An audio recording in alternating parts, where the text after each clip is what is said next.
Ano ang masasamang pananalita sa Efeso 4:31? Sa komplikadong komunikasyon ng tao, ang mga salita ay maaaring makapinsala o mapabuti ang kalidad ng ating relasyon sa iba. Kaya naman, binanggit ni Apostol Pablo sa Efeso 4:31 ang pagsasalita ng masama, NKJV, bilang isa sa mga bagay na dapat itapon ng mga mananampalataya. Ang dahilan kung bakit hindi dapat lumabas sa ating mga bibig ang masama at mapangwasak na pananalita ay dahil tayo ay nilikhang kalarawan ng Diyos at nahahayag sa matuwid at banal na pamumuhay ayon sa katotohanan. Talata 24. At sapagkat tayo ay bahagi ng isang katawan. Talata 25. Sa makatuwid, dapat lamang tayo magsalita ng mga bagay na makapagpapalakas at angkop sa pagkakataon upang makapagdulot ng mabuti sa mga nakakarinig. Talata 29. Ang evil speaking ay isang English expression para sa salitang Griegong blasphemia, isang kombinasyon ng blapto para manakit at pim, sinasabi. Ang dalawang salitang ito, kung pinagsama-sama, ay tumutukoy sa mga salitang pumipinsala, mapagbintang, o naninirang puri.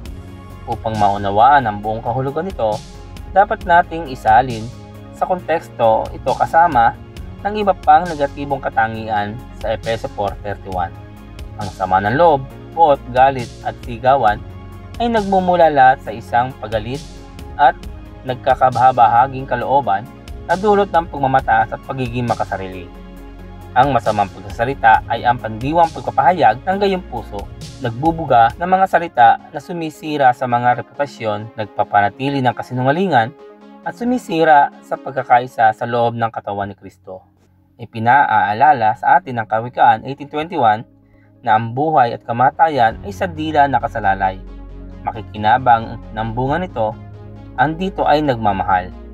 Ang ating mga salita sa makatuwid ay nagtataglay ng hindi kapanipaniwalang kakayahang makapagpatibay o makapagpahina ng loob, magpagaling o manakit. Ang masasamang pananalita ay sumasaklaw hindi lamang sa tahasang mga anyo ng paninirang puri, kundi pati na rin sa mga banayad na anyo tulad ng chismis, paninirang puri at hindi makatarungang pagpuna. Tungkol sa mga bagay na ito, nagbabala si Apostol Santiago sa mga mananampalataya tungkol sa mga kahihinatnan ng maling paggamit ng ating mga dila. Huwag kayong magsiraan sa isa't isa. Ang naninira o humahato sa kanyang kapatid ay naninira at humahato sa kautusan. At kung hinahatulan mo ang kautusan, hindi ka tagasunod ng kautusan, kundi isang hukom nito. Santiago 4:11. Kapag nagsasagawa tayo ng gayong pag-uugali, nag-aambag tayo ng isang kapaligiran ng kawalan ng tiwala at kawalan ng pagkakaisa sa loob ng katawan ni Kristo. Kung gayon, maging maingat tayo na hindi malason ang kristyanong pagsasama at hadlangan ang gawain ng Banal na Espiritu sa ating buhay at lokal na simbahan. Kay Kristo, tinawag tayong iwanan ang dating pagkatao na may mga makasalanang hilig nito at bihisa ng ating sarili ng bagong pagkatao na binago sa larawan ni Kristo.